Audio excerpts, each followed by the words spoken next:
여러분들이 우리 성탄절 하면 크리스마스 하면 그냥 막연히 여러가지 생각이 떠오를 거예요. 아마 오늘 의미하고자 하는 건 이 성탄절의 의미가 뭐고 예수님이 이 땅에 오셨는데 무슨 영향을 끼쳤는지 이게 너무 중요한 거예요. 그래서 오늘 이것을 좀 나누고자 하는 거거든요. 그래서 여러분들이 자손들이 후손들이 이 크리스마스가 뭐야? 성탄절이 뭐야? 이 정도는 우리가 알고 있어야 되잖아요. 답변을 해야 되잖아요. 매년 찾아오는 이 크리스마스 성탄절을 무슨 의미 때문에 예수님이 여기에 왜 와셨는지를 알아야 되잖아요. 그래서 오늘은 그 부분을 좀 얘기할까 해요. 저는 크리스마스를 되면 여러분들 많이 생각하는 부분도 있을 거예요. 저도 많이 생각을 해요.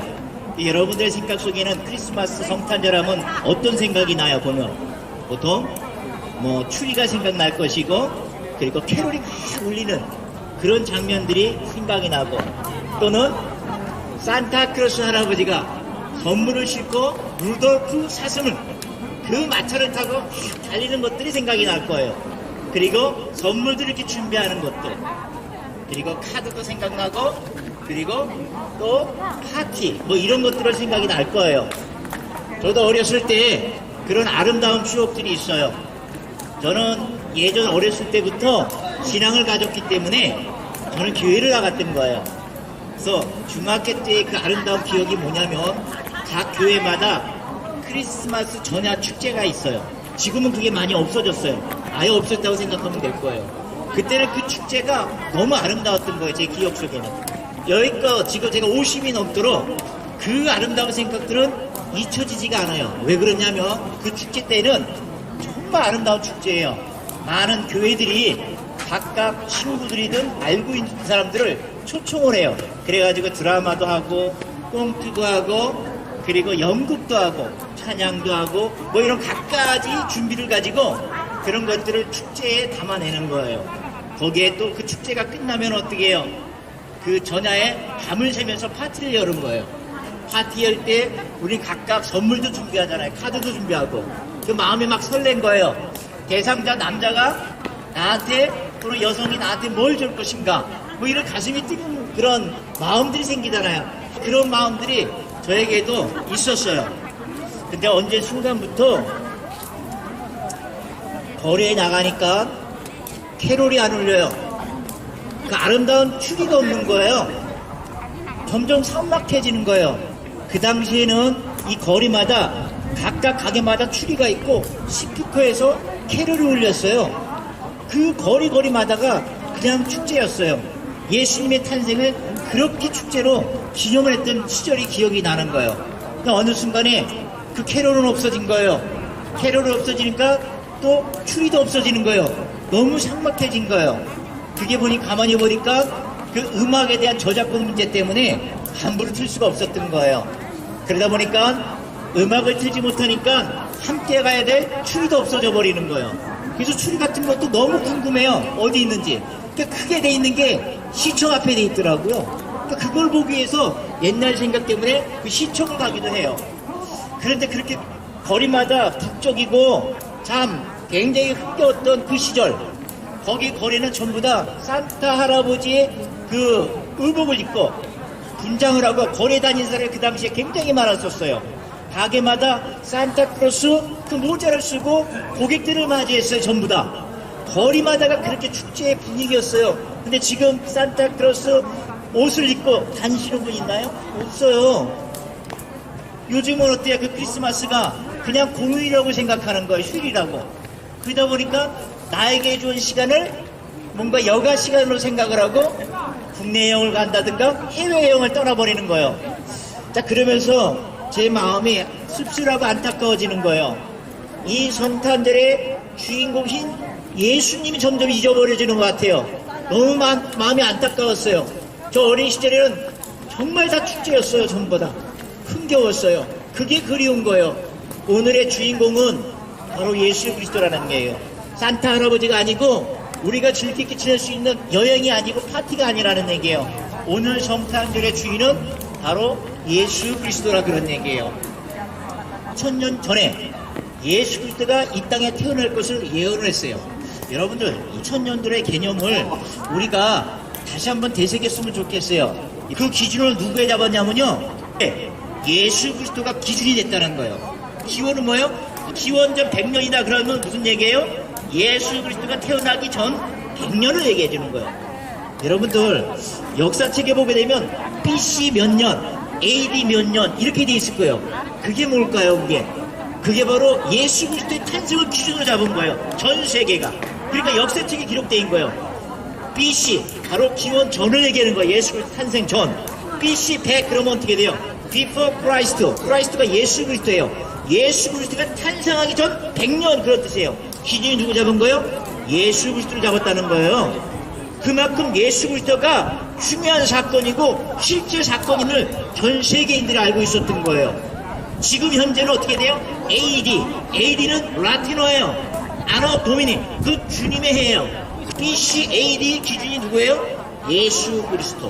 그만큼 예수 그리스도가 중요한 인물이고 중요한 사건이고 실제 사건이었기 때문에 전 세계인들이 기록을 BC AD 이렇게 기록 잡는 거예요. 우리에서는 기원전, 기원 후 이렇게 얘기하는 거고요. 그만큼 예수 그리스도가 실제적인 사건이기 때문에 전 세계에서 예수 그리스도를 기준으로 해서 시간과 공간을 의미하게 된다는 얘기예요. 그러니까 지금 현재는 어떻게 돼요? 그러니까 한마디로 주님의 해니까 주님이 우리에게 허락하신 그 시간을 우리가 살고 있는 거예요. 그 삶은 어떻게 돼요? 정말 가치 있게 살아가야 되는 거예요. 정말 잘 살아가야 되는 거예요. 왜? 주님의 그 해를 우리가 살아가기 때문에. 그래서 기원전, 다시 얘기해서 BC, 즉 현재 비해서 2000년 전에 그 당시에 예수님이 태어나기 전 700년, 그러니까 예수님이 태어나기 전에 700년 전에 기록이 하나가 문서가 발견됐어요. 그게 바로 하나님의 약속이라는 문서예요. 그 문서는 그 당시에 지금처럼 책으로 되어 있지 않았어요. 양피지, 식물 껍데기에 기록된 책이 발견된 거예요. 그 책에는 뭐라고 기록됐냐면요. 예수 그리스도께서 어디에 태어날 것이고 어떻게 태어날 것이고 기록되어 있는 거. 예수님이 태어나기도 전에. 놀랍잖아요. 거기에 실제로 하나님의 말씀을 듣고 선지자가 있어요. 그 선지자는 하나님의 말씀을 예언하시는 분이에요. 그 사람이 미가라는 선지자가 있는데 그분이 바로 예수 그리스도가 어디서 태어날 것을 미리 얘기했어요. 하나님의 말씀을 듣고 그대로 선포했다는 얘기예요. 바로 미가에서는 어떻게 되냐면 베들레헴아, 유대의 베들레헴아, 너는 작지 않으니라. 그러니까 베들레헴 좀 작았어요. 그러나 이스라엘을 다스릴 능력자 그리스도가 날 것이라고 바로 미가 선지자를 통해서 벌써 선포가 돼 있어요. 그게 기록되어 있는 거예요. 그게 발견된 거예요. 그런 책들이. 그리고 이 예수 그리스도가 유대의 베들레헴에 태어나면서 어떻게 태어날 것인가를 거기에 또 기록되어 있어요. 거기는 이사야 하나님 말씀 듣고 선포를 하는 거예요.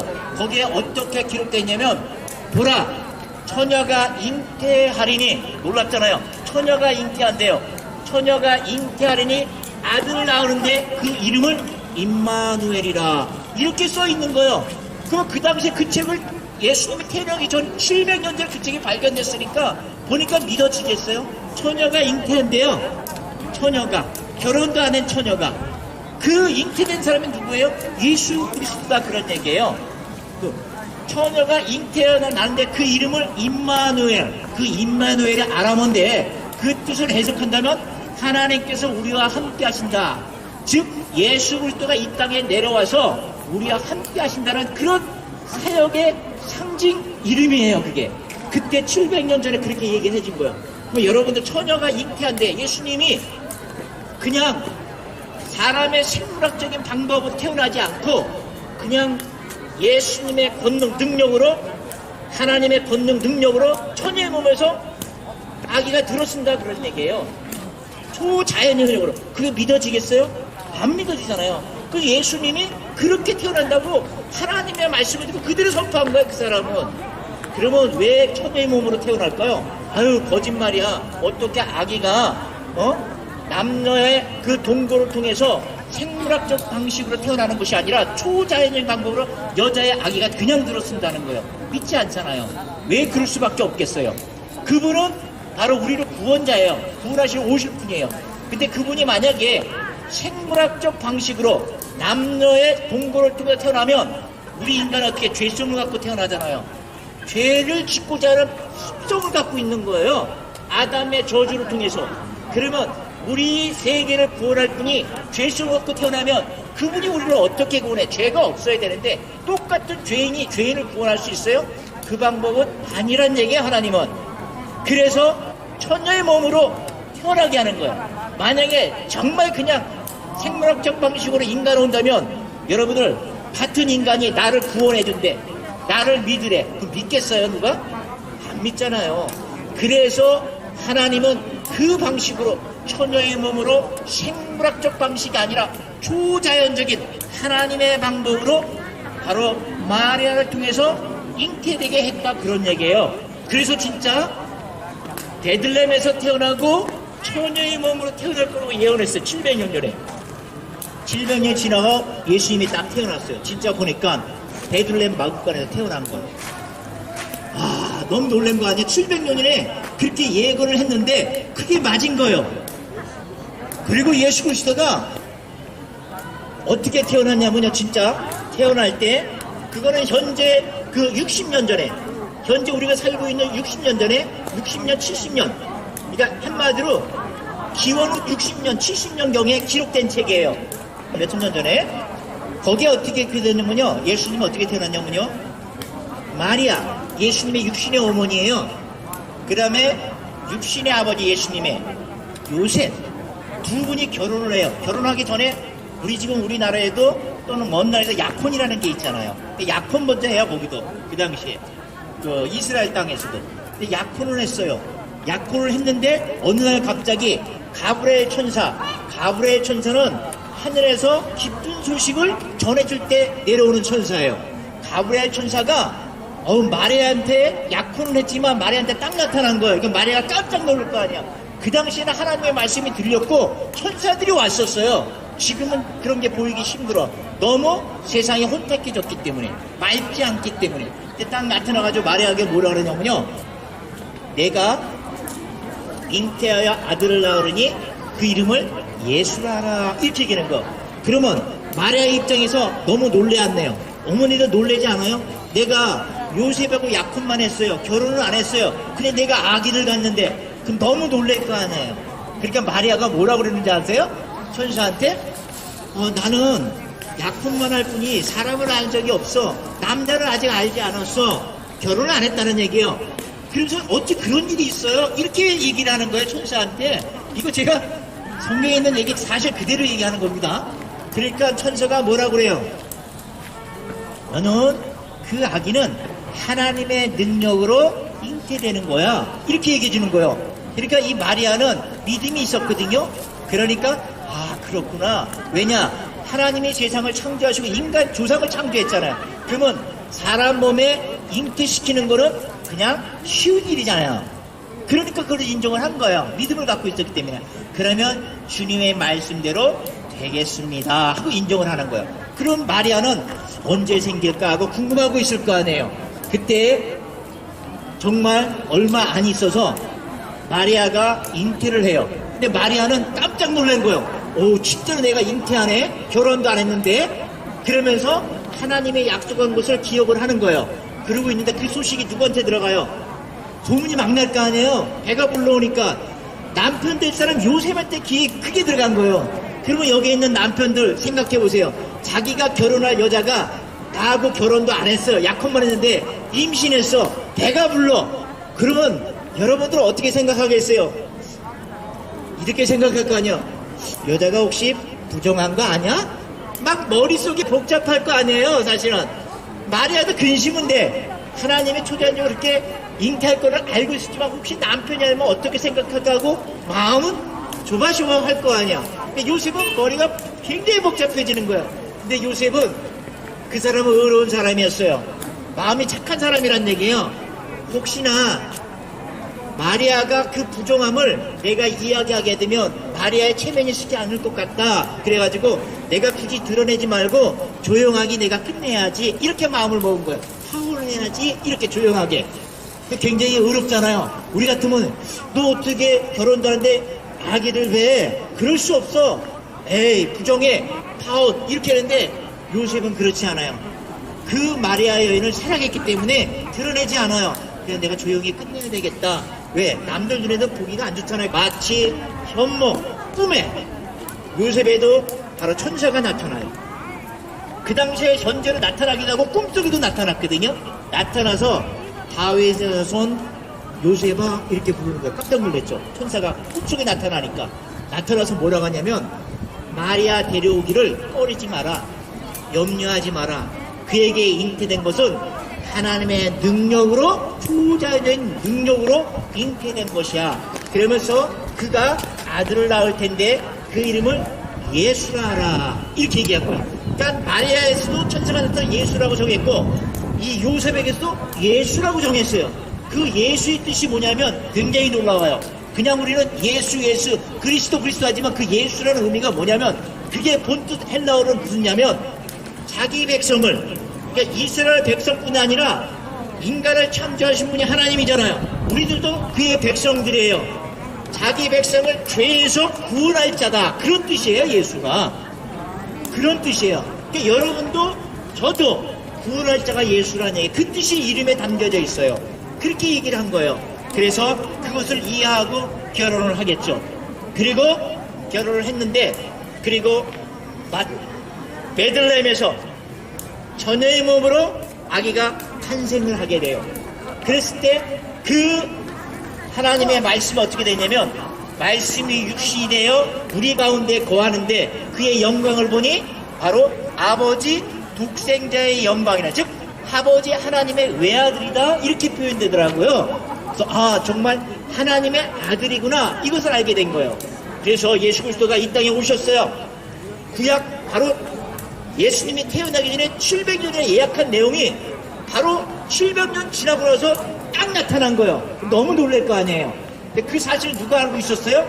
그 당시에 이스라엘은 율법학자들, 그리고 성경을 연구하시는 분들, 그 사람들은 그걸 알았던 거예요. 정말 예수님 같은 분이 태어났네? 지는 알고 있었던 거예요. 근데 많은 백성들은 그걸 모르는 거야. 그 사람이 하나님의 아들인지. 단 마리아하고 요셉은 알겠죠. 천사를 통해서 들었으니까. 근데 많은 백성들은 그걸 몰라요. 근데 예수님이 이 땅에 태어나가지고 수많은 기적을 하는 거예요. 수많은 기적. 어떤 기적이요? 바로 포도주를 포도주로 막 그런 사건들을 막 보여주는 거예요. 너무 놀랄 거 아니야. 물이 포도주가 변하는 거예요.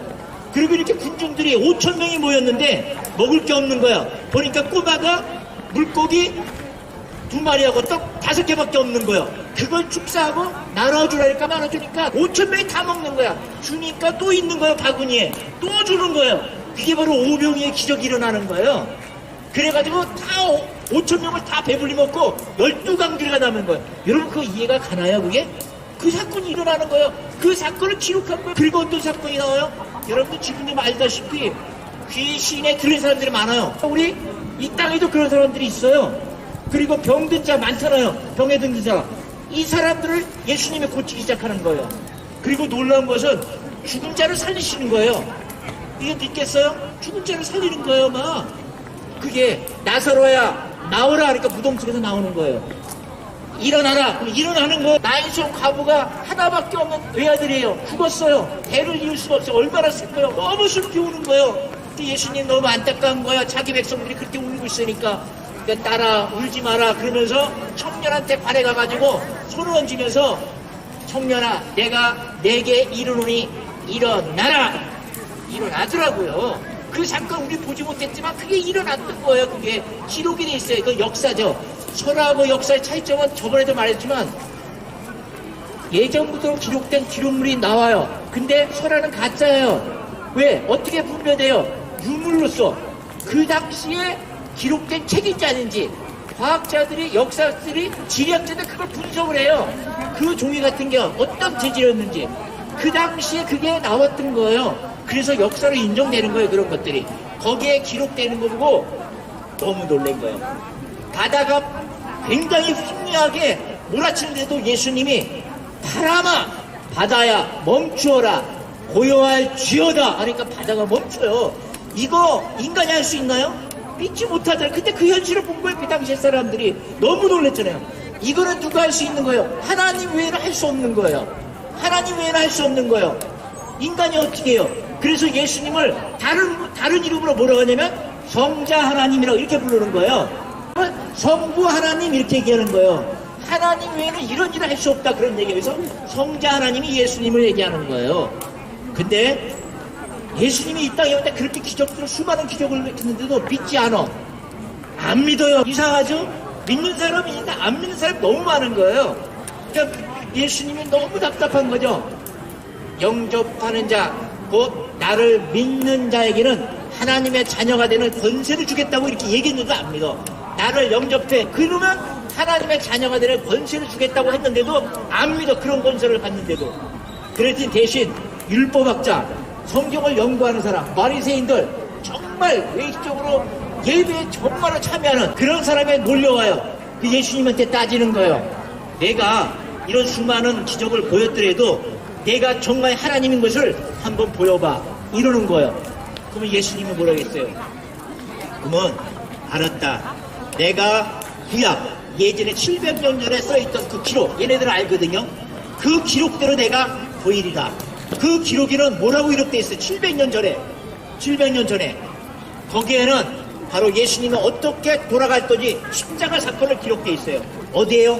이사야 선자에 말한 그건 예수님을 얘기하는 거야. 그가 찔림은 우리의 허물 때문이요. 그가 상함은 우리의 취약 때문이요. 그가 징계를 받음으로 우리가 평안을 누리고 그가 채찍에 맞음으로 우리가 나음을 받았다. 그렇게 표현돼요. 그런 사건들이 될 것이라고 기록이 돼 있어요. 그리고 다시 깨끗하게 살아난다는 게 시편 다윗을 통해서 기록돼요. 다윗은 바로 예수님 태어나기 1000년이 지난 사람. 그분이 예수님을 가리켜서 부활을 얘기를 해요. 어떻게 해요? 내가 내 영혼이 음부에 버리지 않고, 음부를 사람이 죽은 다음에 가는 곳이에요. 음부에 버리지 않는다는 건 뭐예요? 내가 죽지 않는다는 거죠. 그리고 나의 거룩한 이 육체가 썩음을 당하지 아니하리라. 그 뭐야? 내 육체가 썩으면 죽는 거예요. 썩지 않는다는 거예요. 그러니까 내 영혼과 내 육체가 썩지 않는다는 건 뭐예요? 다시 살아난다는 뜻이에요. 그게 바로 부활을 얘기했던 거예요. 내가 그 증거를 보여주겠다는 거예요. 정말 예수님이 하나님의 신성을 모독했다고 이 율법학자 바리새인들이 십자가에 못 박혀 처형을 시켜버려요. 진짜 칼 찔리고 못 박히고 처절하게 죽어요. 신성을 모독했대요. 나로 말미암지 않고는 아버지께로 올 수 없다. 나는 길이요 진리요 생명이라는 거예요. 본인이 생명이래. 자기를 믿어야 생명을 얻는다는 거예요. 이거 하나님 외에는 할 수 없잖아요. 그렇게 떠드는 거예요. 그리고 뭐라고 얘기해요? 내가 나를 보았은 즉 하나님을 본 것이라니까. 하나님을 모독한 걸로 알고 있는 거예요. 성자 하나님인데. 그러니까 이 사람을 십자가에 예루살렘 골고다 온데 십자가에다 못 박혀 죽여버린 거예요. 그러면서 언제 죽었냐면 여러분들 금요일날 오전 9시 십자가에 못 박혀 죽어요. 그래가지고 언제 숨이 끊어지냐면 오후 3시에 마지막으로 한마디를 남기고 예수님이 돌아가셔요. 그 한마디가 뭔지 아세요? 이 땅에서 가장 존경받는 사람들, 그 사람들 죽을 때 뭐라고 그랬어요? 공자든 부처든 소크라테스든 굉장히 위인들 아니야. 이분들 하나같이 죽으면서 뭐라고 얘기했냐면 마지막 말이 인생이 허무하다. 인생에 보잘것없다. 인생 무상이다. 내 인생 생명은 바로 나무에 떨어지는 낙엽잎이다. 이러고 다 죽었어요. 근데 예수님은 뭐라고 했냐면 다 이루었다. 뭔지 모르지만 다 이루었다 한마디 하고 운명하신 거예요. 그 다 이루었다. 너무 중요한 거예요. 오늘 포인트예요. 그건 제가 마지막에 또 한번 해드릴게요. 그리고 돌아가셨어요. 돌아가시고 나서 안식 후 3일. 이것도 너무 중요해요. 안식 후 3일. 이 이스라엘 땅에서 안식일은 며칠이냐면 토일을 얘기하는 거예요. 그러니까 예수 그리스도가 금요일날 오전 9시니까 금요일날 그리고 토요일날 안식 후 첫날에 막달라 마리아가 예수의 무덤으로 간 거예요. 너무 궁금하니까. 그러니까 안식 후 첫날이었네요. 금요일날 돌아가셨으니까 또 안식 후 첫날은 뭐야? 일요일이잖아요. 일요일날 막달라 마리아가 딱 보니까 예수님이 없어. 부활됐어. 그러니까 예수님이 언제 부활되니까 3일 만에 사흘 만에 부활한 게 안식 후 첫날 딱 가보니까 진짜 부활한 거야. 무덤에 예수님이 없어. 썩으른 적이 없어. 그 너무 놀란 거야. 그러니까 이 막달라 마리아는 그냥 마리아하고 틀려요. 그냥 마리아는 예수님 육신의 어머니야. 이 막달라 마리아는 귀신이 7명이 들어갔던 여인이야. 그럼 얼마나 그 인격이 흐트러졌겠어. 너무 힘들었고 예수님이 그분을 막달라 마리아를 고리쳐 준 거예요. 그러니까 이분이 하나님이라고 생각한 거예요. 메시아라고 생각하고 제자가 됐던 거예요. 그분이 하나님을 예수님 너무 사랑해가지고 안식구 첫날에 불문업을 할 때 부활돼 버린 거예요. 너무 놀란 거죠. 울고 있는 거예요. 우리 예수님이 어딨냐고. 그분 상상해 보세요. 자기가 사랑하는 예수님이 없어진 거야. 기체도 없어. 없어진 거예요. 그러니까 예수님이 어떻게 돼요? 딱 나타나가지고 마리아야 왜 우느냐. 깜짝 놀라. 예수님이 딱 나타난 거예요. 살았어요 보니까. 그래도 이만 내가 본 것을 수많은 사람 제자들한테 내가 살아났던 것을 알려라. 그래가지고 이 마리아가 제자들한테 알리고 사람들이 막 알린 거예요. 예수님이 진짜 예수님이 말한 3일 만에 살아났어. 그런 것들 소문이 터진 거예요. 진짜 이 율법학자한테 내가 하나님이라고 보이라고 했을 때 이 예수님이 십자가에 죽고 부활한 거 진짜 과거에 예언했던 것을 증명해 준 거예요. 그러니까 율법학자들이 예수님이 살아난 걸 보고 너무 놀래. 그래서 그분이 메시아라는 걸 알고 예수님을 믿기 시작한 거예요. 근데 우리가 지금 마지막으로 중요한 게 뭐냐면요. 아까 마지막에 내가 다 이루었다. 여기까지만 하고 제가 끝날게요. 다 이루었다. 근데 이 다 이루었다는 말이 뭘까 예수님이 했는데 다른 사람들 인생 허무 그냥 보잘것 없어 그러고 저런데 예수님은 다 이루었다 한마디 하고 운명하신 거예요. 다 이루었다. 한국말로 보니까 다 이루었다고 나와 있어. 근데 그게 무슨 의미일까? 근데 그 의미를 보려면 그 단어 원어를 보면 하는 거야. 헬라어로 했는데 테텔레 스타 이렇게 돼 있어요. 그 뜻이 뭐냐면 두 가지 뜻이 있어요. 어떤 임무, 과제를 다 완성했을 때 다 이루었다. 그 테텔레 스타 이렇게 써요. 또 한 가지는 산거리에서 대금을 지불해서 완료되었을 때 그때 텔레스타이 다 이루었다 이런 단어를 쓰는 거예요. 그러면 이 단어가 다 이루었다는 뜻이 뭘까 생각해 보니까 바로 예수님이 이 땅에 와서 이루신 사역을 얘기하더라고요. 보니까 어떤 사역이요? 한마디로 예수님의 사역은 두 절로 얘기할 수가 있어요. 내가 섬김을 받으러 온 것이 아니라 도리어 너희들을 섬기러 왔고 내 목숨을 너희들을 위해서 계속 제물이 되기 위해서 이 땅에 왔느니라. 이 얘기를 딱 표현하는 거예요. 이게 바로 예수님이 오신 이 목적이에요. 탄생의 목적이에요. 예수님은 분명히 하나님의 아들로서 대접을 받아야 돼요. 수많은 사람들의 병을 고쳐줬어요. 아픈 자들에 대한 것들을 긍휼히 여겼어요. 죽은 자를 살려줬어요. 그 신을 쫓아내줬어요. 그런 순김의 대상자로 왔던 거예요. 순김을 받으러 온 게 아니라 너무 안타까워서 그의 백성들을. 그리고 대속물이 뭐예요? 대속물이 대신 죽어줄 제물이에요. 대속물이. 자, 대속물. 우리는 생명은 피에 있나니 생명이 이꼴 피야. 피가 없으면 죽잖아요. 생명이. 피가 없으면 죽음이에요. 생명은 피니 거기에도 뭐라냐면 피 흘림이 없으면 사함이 없느니라. 그 얘기는 뭐예요? 누가 대신 죽지 않으면 우리는 죄인으로서 사함받을 수 있다 그런 얘기예요. 죄가 없어질 수 없다 그런 얘기예요. 꼭 피의 대가가 있어야 되는 뜻이에요. 이거 하나님의 말씀에. 그 피의 대가가 뭐예요? 바로 예수님이 대속물로 왔다 그런 얘기예요. 누구를 대속해서요? 우리를 위해서 대속 제물로 왔다 그런 얘기예요. 그래서 예수의 의미가 거기 있잖아요. 그래서 다 이루었다는 그 의미가 거기 있어요. 예수님은 골고다 십자가에서 언덕에서 그 피 한 방울도 아끼지 않고 여러분과 저를 위해서 피를 쏟았어요. 죽으셨다 그런 얘기예요. 그것이 오늘 예수 그리스도의 탄생의 목적이에요.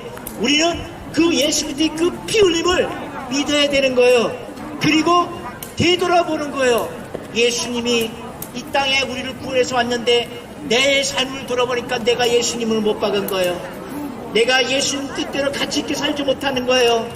내 마음과 생각, 행동으로 죄짓는 게 너무 많은 거예요. 그런 거 하나님이 용서하지 않아요. 근데 예수님이 십자가 벌로 구원해 준다는 거예요. 어땠을 때요?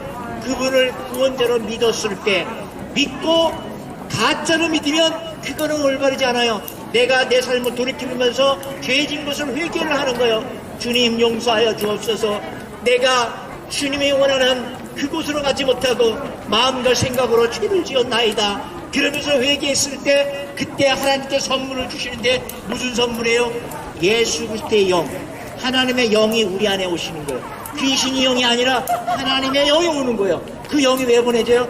그 다음부터 우리가 귀신의 조종을 받지 않고 예수님이 나와 함께 나를 통치하시면서 가겠다, 그런 뜻이에요. 그러면 어때요?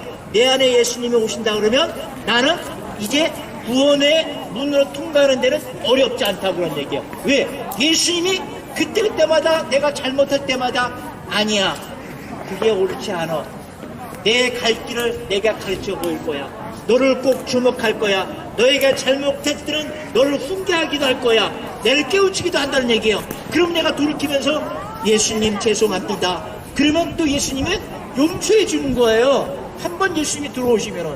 그러니까 예수님은 언제 들어와요? 믿고 믿었다고 들어오는 게 아니에요. 내 자신을 돌이키고 회개했을 때 들어오는 거예요. 예수님이 들어오야지 마지막까지 우리는 천국의 문을 통과할 수 있는 거예요. 예수님이 지켜주기 때문에. 우리는 믿음을 가졌다고 다 천국을 가는 거 아니라는 얘기예요. 내 자신을 돌이키고 회개했을 때 아버지 성령님 바로 그 형질이 우리 안에 들어와가지고 죄를 진령할 수 있는 그런 본성을 바꿔버린다, 그런 얘기예요. 그랬을 때 우리는 구원의 문을 통과할 수가 있는 거예요. 그러니까 여러분들, 예수 그리스도가 우리를 위해서 죄를 대속하실 분이고 십자가에 돌아가셨어요. 그러면 그것을 믿고 내가 그렇게 살지 않겠다고 통에 자복했을 때 예수님의 영이 우리 안에 들어오는 거예요. 그랬을 때 우리는 올바르게 살아가는 거예요. 그랬을 때 내 길에 빛이 되고 내 길에 득이 되는 게 내 안에 계신 성령님을 통해서 우리가 알게 되는 거예요. 우리는 과감하게 바로 구원의 문을 통과해 들어갈 수 있는 거예요. 믿음은 그런 선물을 받게 되는 거예요. 그래서 예수님은 우리에게 이렇게 말씀하셔요. 그러면서 이 기쁜 소식을 너희는 받아야 되지 않겠니? 이런 기쁜 소식이에요. 내가 구원받을 수 있는 이 소식이에요. 이 기쁜 소식을 우리는 복음이라고 해요. 이 복음. 그래서 이 복음은 나만 구원받는 게 아니라 여러분 주위 사람들, 이웃에게 이 기쁜 소식을 알려야 돼요. 이 성탄절, 하나님이 태어났다고 기뻐하는 것이 아니라 이 성탄절을 통해서 내가 구원받을 수 있는 그런 예수님이 이 땅에 오셨다는 거예요. 그걸 전하는 게 복음이에요. 그래서 사도 바울은 이렇게 얘기해요. 나의 복음 전하는 것은 부끄럽지 않다, 이거예요. 내가 이 복음을 부끄러웠지 아니하니 이 복음, 이 기쁜 소식은 바로 믿는 자에게 구원을 주시는 하나님의 능력이라, 그런 얘기예요. 구원을 받을 수 있다는 얘기, 이 복음에 믿으시면. 그리고 오직 의인은 바로 믿음으로 살리라. 믿음, 예수 그리스도의 구원자고 우리를 구원해 주시는 분이라고 믿으라, 그런 얘기예요. 근데 여러분, 믿음은 가짜 믿음일 수 있어요. 그러니까 그 믿음은 어떤 믿음에서 살아가야 돼요? 진짜 믿음으로, 가치 있는 믿음으로. 그것은 어떻게 살아가야 되는 거예요? 우리 믿음은 우리의 삶 가운데 바로 믿음의 결과대로, 믿음의 말과 행동대로 보여주면서 이 세상 가운데 살아가라는 얘기예요. 이게 진짜 믿음이에요. 나만 갖고 있는 믿음, 가짜 믿음일 수 있어요. 믿음으로 결과물을 보여줘야 되는 거예요, 세상 가운데. 예수님이 그래서 세상 가운데 하나의 새 계명을 줬어요. 새로운 계명. 그게 뭐예요? 하나님을 사랑하고 내 이웃을 내 몸과 같이 사랑하라 그랬어요. 그게 바로 믿음이에요. 그렇게 살아가는 게 믿음이란 얘기예요.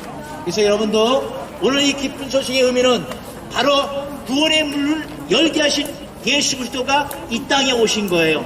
그것을 우리는 기념하고 널리 전해야 돼요. 그게 바로 복음이에요.